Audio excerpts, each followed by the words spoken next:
For 211 years, the galaxy laughed at humanity's silence, and the laughter began with a single perfect note. It was 3124.11. 17 Terra Standard, when the Vayari Ascendancy arrived at Proxima Centauri. They came in ships grown from living crystal, hulls that sang in frequencies that made human hearts skip beats they didn't know they had. Their greeting was a mathematical symphony so beautiful that the station's chief xenomathematician, Dr. Amrita Singh, recorded it with shaking hands and sent it to her wife on Earth with the message, "If this is how we die, it was worth being alive." 11 minutes later, she was vapor. The Vayari did not declare war. They simply opened fire. Proxima Station, home to 8 million souls who had spent a century turning a red dwarf hell into something that almost felt like home, lasted exactly 11 minutes.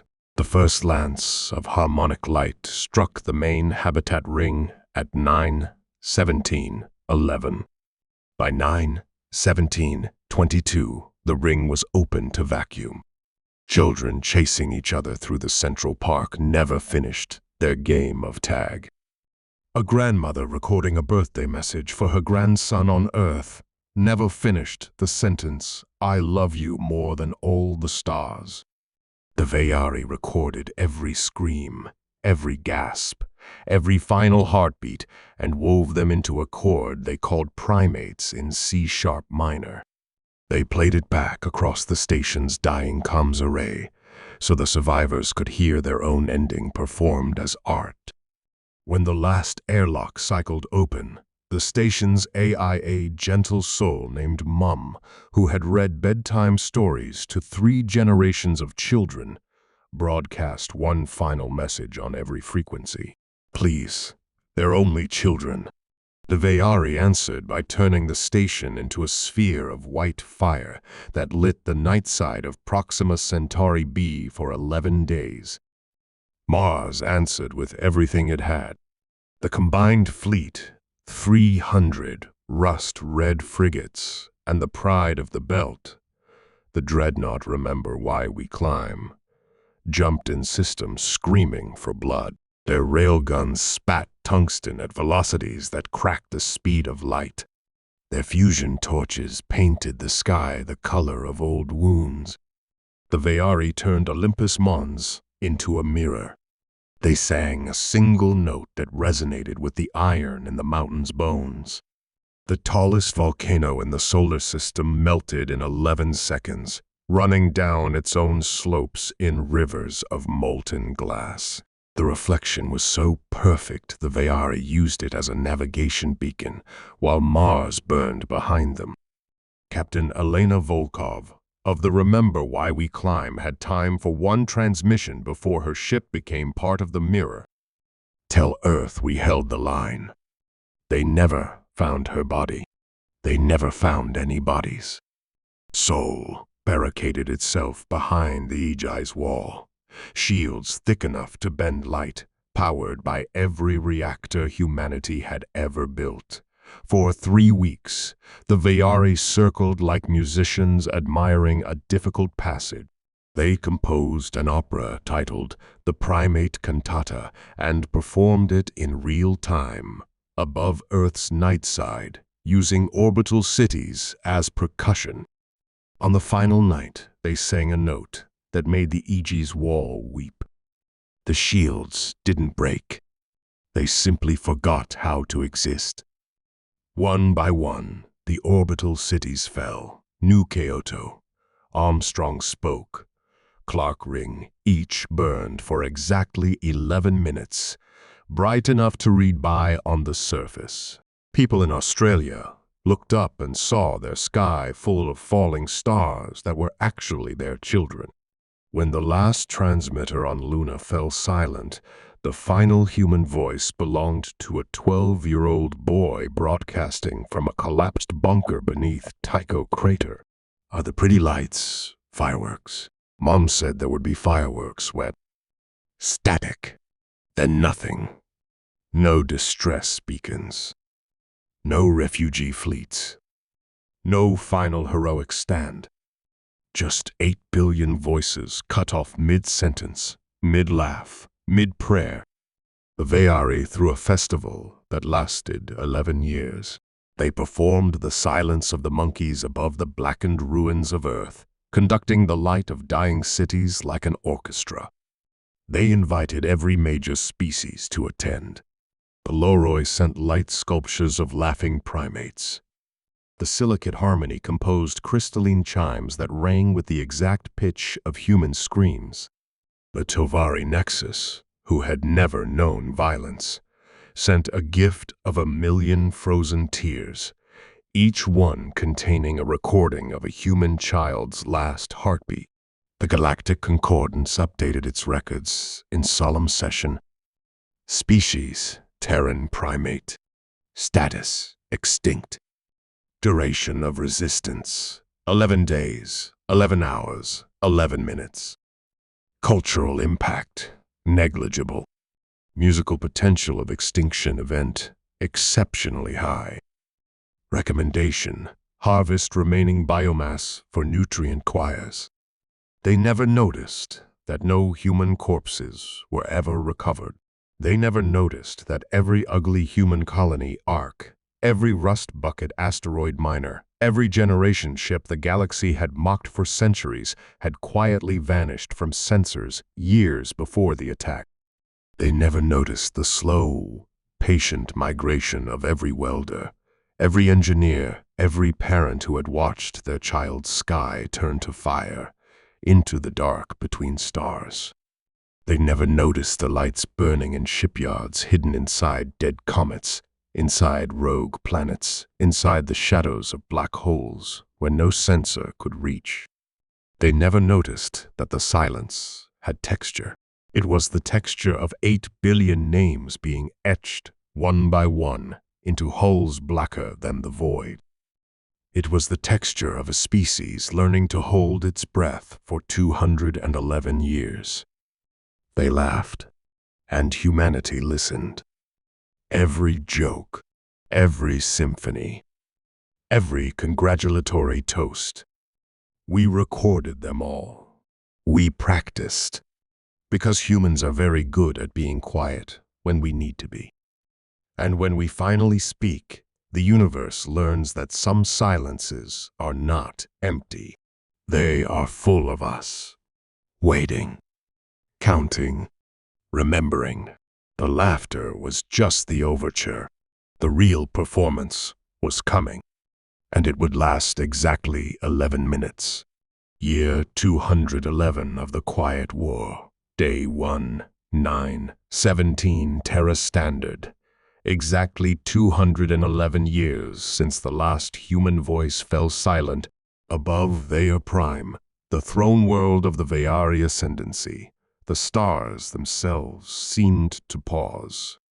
No warning, no hyperspace flare, no gravitational ripple. One moment, there was only the eternal song of the planet below. Crystal oceans singing in 11-part harmony, spires of living sound reaching for the sky, 1,000,000,000,000 immortal voices rehearsing the final movement of the Silence of the Monkeys for its 211th anniversary performance. The next moment, there was a hole in reality. A ship dropped out of nowhere. It was the size of a small moon and blacker than the space between galaxies. No running lights, no emissions, no reflection.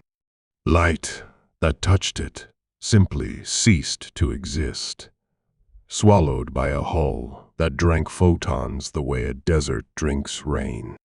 Every square centimeter of its surface was covered in names. 8 billion human names etched in gold so fine they looked like frost until you were close enough to read one and feel it burn behind your eyes like a brand.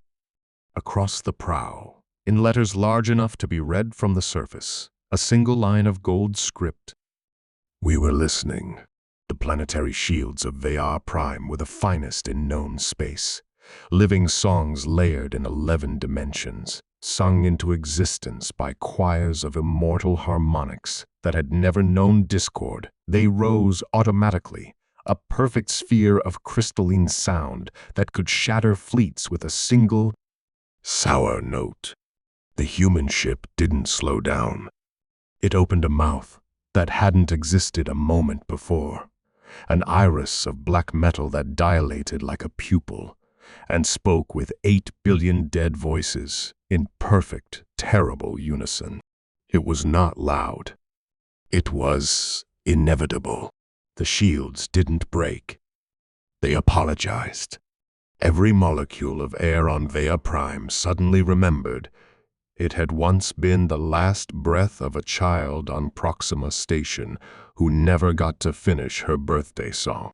Every crystal spire remembered it had once been the bones of a grandmother on Luna who died asking if the pretty lights were fireworks. Every immortal singer remembered they had once been mortal enough to laugh at extinction. The atmosphere ignited, not with fire, but with memory. A perfect sphere of white light that lasted exactly 11 minutes, silent as grief, bright as judgment. When it cleared, Vea Prime was a sphere of black glass, orbiting a sun that no longer had anything to illuminate. The crystal oceans had frozen into perfect, soundless sculptures of their final wave. The spires stood like broken teeth. The choirs were silent forever, mouths open in a note that would never be sung again. The ship broadcast on every frequency the Veari had ever used, from the first greeting at Proxima to the final performance of the Silence of the Monkeys, overriding every channel with a single, calm voice made of 8 billion layered together. This is the colony, Arc, 8 billion voices. You mocked our silence. We were practicing. This is only the first word. There are 8 billion more. Then it vanished, not into hyperspace, not behind a cloak. It simply ceased to be where it had been, leaving only the echo of 8 billion names hanging in the vacuum like frost that would never melt. The festival stopped mid-note. The oratorio became a scream. The immortal choirs of Vea Prime, who had never known fear, never known death, never known anything but perfect harmony, felt something new crack open inside their crystal hearts. Regret. And somewhere, in the dark between stars, 11 more black arcs woke up. Their silence engines warmed. Their names began to glow. The quiet fleet was stirring. And the galaxy had exactly 11 minutes to learn what happens when you laugh at the wrong silence. Because humanity had not been hiding. We had been listening. Every joke, every symphony, every congratulatory toast. We recorded them all. We practiced, and the first word was only the beginning. The rest of the sentence was coming. One world at a time, one laugh at a time, one note at a time, until the galaxy learned that some silences are not the absence of sound. They are the sound of 8 billion voices learning how to scream in perfect unison. And when they finally scream, the stars themselves will learn to listen. The first word had been spoken. The galaxy had 11 minutes to regret the laughter. Then the second word came, and the third, and the fourth. 11 became 1100. 1100 became 11,000. They did not arrive with fanfare. They arrived the way winter arrives. One morning you simply wake up and the world has changed while you slept. The quiet fleet came out of the dark between stars, where no sensor had ever looked, where light itself grew tired and went to die. Colony arcs the galaxy had mocked for centuries. Slow, ugly, built to carry crying babies and hope across generations. Now painted blacker, than the void. Generation ships that once smelled of algae farms and playgrounds now carried silence engines the size of cities. Asteroid miners that had scraped ice for water now scraped reality for vengeance. Every hull was covered in the same 8 billion names, glowing soft gold like frost that remembered it had once been blood. They moved in perfect coordination, no comms chatter, no light, no waste heat. Just the patient drift of things that had learned to hold their breath for 211 years. Their weapon was simple. A silence engine did not fire. It remembered. It remembered every scream the Vayari had recorded and turned into art. It remembered every congratulatory light sculpture sent to celebrate humanity's extinction. It remembered every joke told at every galactic salon about the monkeys who thought they could sing. Then it played those memories back at the exact resonant frequency of whatever it was pointed at. Crystal, metal, flesh, space-time, itself, reality apologized. Year 211, month 2. The Loroi matriarchy laughed hardest at the festival. They sent a light sculpture of a human child holding a broken transmitter, mouth open in an eternal scream. 11 black arcs arrived above their cradle world of Loroi Prime. 11 silence engines spoke. The planetary shield, a telepathic lattice woven from the dreams of a billion minds, lasted 11 seconds before every Loroi felt the exact moment the child on Luna asked if the pretty lights were fireworks. The shield didn't shatter. It wept. The planet's oceans rose in perfect 11-meter waves of tears, then froze into sculptures of open mouths that would never close again. Year 211, month 4. The silicate harmony had composed crystalline chimes from human bone fragments. 1,100 arcs arrived above their consensus cluster. The silence engines sang in the key of a grandmother's last heartbeat. The harmony, beings who had never known individuality, suddenly remembered 8 billion separate deaths. Their perfect lattice, consensus, fractured into 8 billion individual shards, each one screaming a different name. The cluster became a nebula of broken glass that still sings, very softly, when the stellar wind blows. Year 212. The Tavari Nexus had never known violence. They sent a gift of 1,000,000 frozen tears, each containing a human child's last heartbeat. 11,000 arcs arrived above their ring world. For 11 minutes, the ring world became a perfect halo of molten gold. When it cooled, the Tavari were gone. Only the tears remained, orbiting the dead star in perfect formation, still beating in 8 billion different rhythms that would never sink again. The Vayari Grand Choir tried to sing a defense. They gathered every surviving immortal singer, 3 trillion voices, into a living fortress of pure sound around the remnants of their fleet. They sang the most perfect note ever conceived, a note that could unmake stars. 11,000 silence engines answered. They did not sing louder. They sang truer. They sang the birthday song the child on Proxima Station never finished. They sang the lullaby the mother on Luna never got to finish. They sang every ordinary, stubborn, ridiculous human song that had ever been sung in 8 billion ordinary lives. The Vayari note cracked.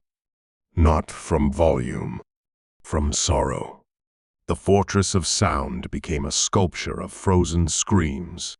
The fleet inside became a constellation of silent ships, mouths open, eyes wide, forever caught in the moment they finally understood what they had mocked. The last thing the Grand Choir heard before silence took them was 8 billion voices, gentle as snowfall, asking a single question. Was it worth it? There was no one left to answer. The quiet fleet never stopped at one world. They moved like a tide made of grief and patience. Every species that had laughed received a visit.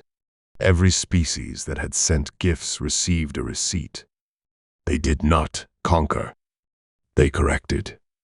They left behind black glass worlds and frozen screams and the soft glow of 8 billion names that would never fade. And with every correction, the galaxy's laughter grew quieter because they finally understood. The silence had never been surrender. It had been rehearsal. And the quiet fleet was only the opening act. The final performance was still coming. 11,000 arcs strong and growing. Because humanity had learned something in 211 years of silence. Some songs are too heavy to sing until you're ready. And we were finally ready. The galaxy had laughed for 211 years. Now it was learning to listen. And the song was far from over. Year 222 of the Quiet War. The Veari had one fortress left. They called it the Choir Eternal, a Dyson sphere of living sound wrapped around their original star like a throat around a scream. 3 trillion immortal singers, their voices woven into the very fabric of space-time, sang a single unending note that held reality together. It was the most beautiful thing the galaxy had ever heard, and the most terrible. No weapon had ever touched it. No mind had ever survived hearing it directly. 11,000 black arcs arrived at once. They did not announce themselves. They simply existed when nothing had been a moment before, forming a perfect sphere around the Choir Eternal. 11,000 moon-sized ships, hulls covered in 8 billion glowing names. Silence engines warm and waiting. For 11 minutes, the galaxy heard nothing. No engines, no weapons, no songs. Just the soft, patient hush of something that had waited 222 years for this exact moment. Then the quiet fleet opened its mouths. Not to fire, to sing. Every silence engine activated at once, but instead of destruction, they broadcast memory. Every human who had ever lived stepped out of the dark, not as ghosts, not as echoes, but as resonance. 8 billion voices. 8 billion ordinary lives. 8 billion ordinary deaths. They sang the songs the Veari had stolen and mocked. The birthday song. The child on Proxima Station never finished. Happy birthday to you. The lullaby. The mother on Luna never got to finish. Hush, little baby, don't say a word. The mining chant from the belt. We dig deep, we climb high, we remember why we fly. The lullaby every parent on Earth sang when the sky caught fire. You are my sunshine. They sang playground rhymes and wedding vows and the stupid jingle from a cereal commercial that had been playing when the first lance struck Proxima. They sang every note of every life that had ever been lived under a blue sky. Every laugh, every cry, every quiet I love you whispered in the dark. They sang in perfect, impossible harmony. The Choir Eternal tried to answer.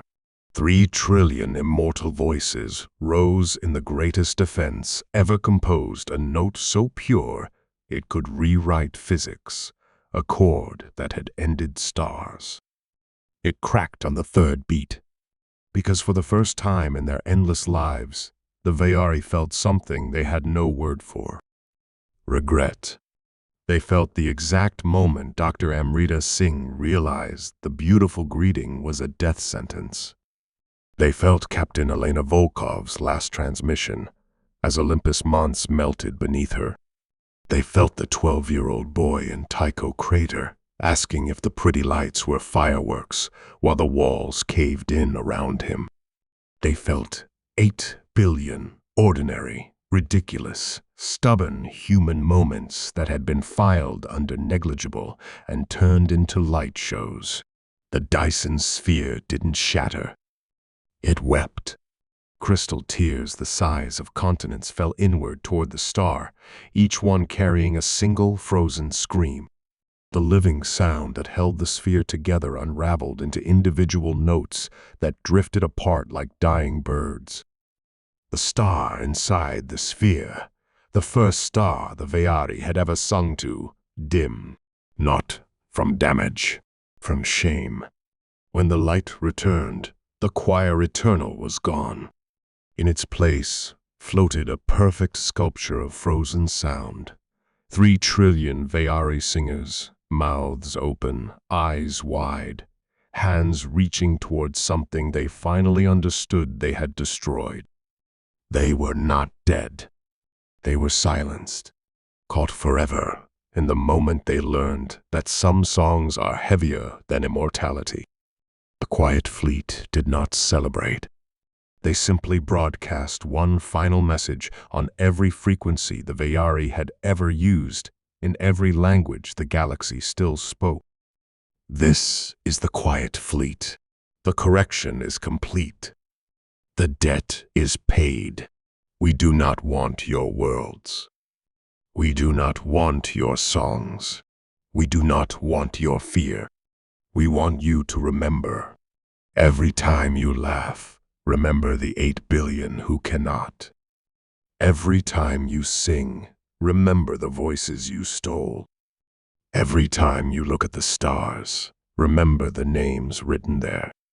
The war is over. The silence begins. Then the 11,000 arcs turned away. They did not return to Sol. They did not rebuild. They simply drifted into the deepest dark, engines cold, names still glowing. The final performance was finished. The galaxy would never be the same, because some songs, once sung, can never be unsung. And humanity had just sung the heaviest one of all, the song of 8 billion ordinary lives that refused to be forgotten. It lasted exactly 11 minutes. It will echo forever. The war did not end with victory parades. It ended with the quiet fleet simply stopping. 11,000 black arcs drifted to the exact coordinates of every world that had laughed, every world that had sent gifts, every world that had updated its records to extinct. 1 arc per planet. No more. No less.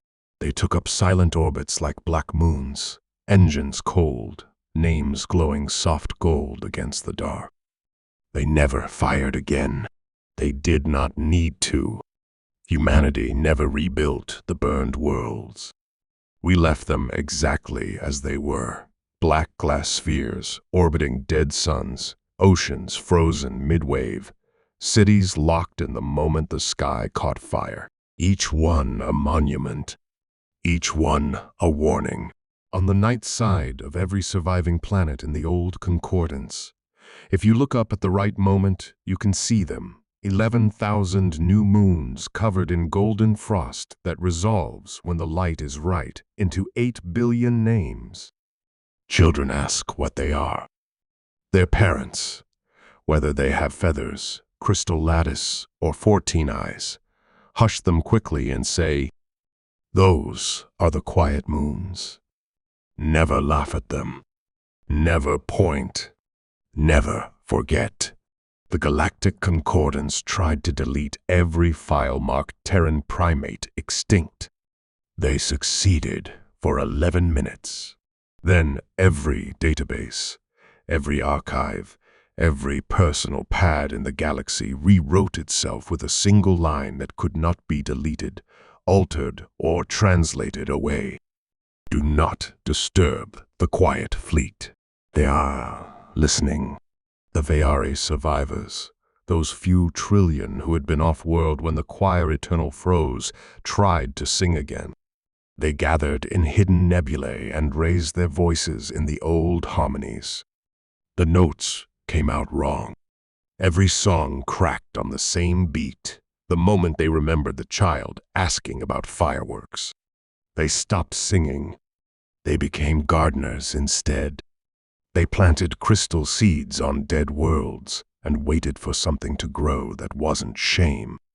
Nothing ever did. The Loroi telepaths tried to forget. They built dream palaces where the memories of 8 billion human deaths could be locked away. Every night at 9:17 local, the palaces filled with the sound of a birthday song that never finished. They abandoned the palaces. The silicate harmony tried to reassemble their consensus. Every time they came close, the lattice rearranged itself into 8 billion individual shards, each one whispering a different name. They let the shards stay separate. They learned the word I. The Tovari Nexus, who had never known violence, tried to melt their frozen tears and return the heartbeats inside. The tears refused to thaw. They orbit their dead star still, beating in 8 billion different rhythms that will never sink again. They built a shrine around them and called it the Heartbeat Garden. Pilgrims come from across the galaxy now, not to worship, to listen. They stand in silence for 11 minutes and let the heartbeats wash over them. Some weep. Some leave changed. Some never speak again. And every year, on the anniversary of the day Vear Prime became glass, something strange happens. Cross every surviving world at 9. For 11 seconds, the stars vanish, replaced by a perfect image. A little girl on Proxima Station, mouth open mid-laugh, cake on her face, party hat askew. She never finishes the laugh. Then the stars return, and the only sound is 8 billion names whispering across the vacuum, soft as breath. We were listening. The galaxy no longer laughs at humanity. It holds its breath, because somewhere in the deepest dark between galaxies, 11,000 colony arcs still drift. Engines cold, names glowing. Silence engines warm. They have no destination. They need none. They are the porch light humanity left, burning for the universe. A quiet reminder, written in gold across the void. We do not want your worlds. We do not want your songs. We do not want your fear. We want you to remember. And if you ever forget, we are very good at being quiet. But when we speak again, the stars themselves will learn to listen. The war is over.